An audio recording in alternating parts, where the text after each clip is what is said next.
Hi friends, welcome back to our channel. మీకు ఎప్పుడైనా ఇన్స్టెంట్గా పికిల్ తినాలి అనిపించినప్పుడు ఈ విధంగా సింపుల్గా మామిడికాయలతో తురుము పచ్చడి అయితే ప్రిపేర్ చేసుకోండి. టేస్ట్ అయితే మాత్రం ఎక్సలెంట్గా ఉంటుంది. వేడివేడి అన్నంలోకి కొంచెం పచ్చడి వేసుకొని తింటే ఇంకా కర్రీ కూడా అవసరం లేదు, అంత టేస్టీగా అయితే ఉంటుంది. చాలా సింపుల్ ప్రాసెస్లో ఎలా ప్రిపేర్ చేసుకోవాలి ఏంటి అనేది అయితే చూపించేస్తాను. ముందుగా మామిడికాయలు తీసుకొని వాటిని ఒక 2-3 సార్లు శుభ్రంగా క్లీన్ చేసుకోవాలి. ఆ తర్వాత ఒక కాటన్ క్లాత్ తడి అనేది ఏమీ లేకుండా తుడుచుకొని దాన్ని పీల్ ఆఫ్ చేసేసుకోవాలి. ఈ విధంగా తర్వాత ఒక ప్లేట్లోకి మొత్తం మామిడికాయల్ని తురుముకొని పక్కన పెట్టేసుకోవాలి. ఈ విధంగా ఇప్పుడు ఇంకా స్టవ్ ఆన్ చేసుకొని ఒక ప్యాన్ పెట్టుకొని అందులోకి 1 స్పూన్ ఆవాలను అయితే వేసుకోవాలి. ఆవాలు కొంచెం చిటపట్లాడే వరకు అయితే ఫ్రై చేసుకోవాలి.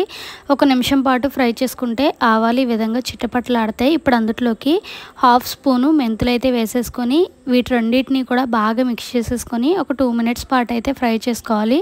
2 మినిట్స్ తర్వాత స్టవ్ అనేది ఆపేసుకొని పూర్తిగా చల్లారే వరకు కూడా బౌల్లోకి వేసుకొని అయితే పక్కన పెట్టేసుకోవాలి. ఇప్పుడు వీటిని పూర్తిగా చల్లారాక ఒక మిక్సీ జార్లో వేసుకొని ఫైన్ పౌడర్ కింద చేసుకొని అయితే పక్కన పెట్టేసుకోవాలి. ఇప్పుడు ఇంకా అదే కడాయిలోకి 1 కప్పు వేరుశనగ ఆయిల్ అయితే వేసుకోవాలి.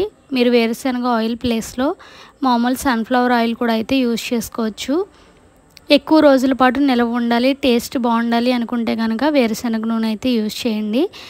ఆయిల్ అనేది బాగా హీట్ అయ్యాక అందులోకి దంచుకున్న వెల్లుల్లిపాయలను వేసుకొని కొంచెం కలర్ అనేది చేంజ్ అయ్యే వరకు అయితే ఫ్రై చేసుకోవాలి. ఆ తర్వాత అందులోకి ఒక 2 రెమ్మల కరివేపాకు అలాగే ఒక 5 ఎండుమిర్చి కూడా వేసుకొని వీటిని అన్నిటినీ ఒకసారి బాగా మిక్స్ చేసుకొని స్టవ్ అనేది ఆపేసుకొని పక్కన పెట్టేసుకోవాలి. ఇప్పుడు ఇంకా పచ్చడిని అయితే కలుపుకుందాము. ఒక బౌల్ తీసుకొని అందులోకి ముందుగా మనం తురుము పెట్టుకున్న మామిడికాయ తురుమును అయితే వేసేసుకోవాలి. ఆ తర్వాత అందులోకి చిటికెడు పసుపు అలాగే రుచికి సరిపడినంత సాల్ట్, ఒక 2 స్పూన్లు కారం కూడా యాడ్ చేసుకోవాలి.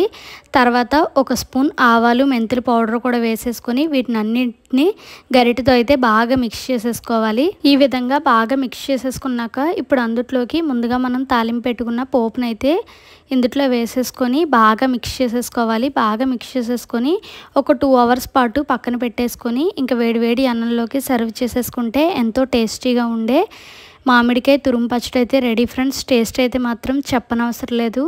డెఫినెట్గా మీరు కూడా ఈ రెసిపీని ట్రై చేసి ఎలా వచ్చింది ఏంటి అనేది నాకు కింద కామెంట్ సెక్షన్లో కామెంట్ చేసేయండి. అలాగే మన ఛానల్ని ఫస్ట్ టైం చూస్తున్నట్లయితే సబ్స్క్రైబ్ చేసుకోండి. Okay, bye friends.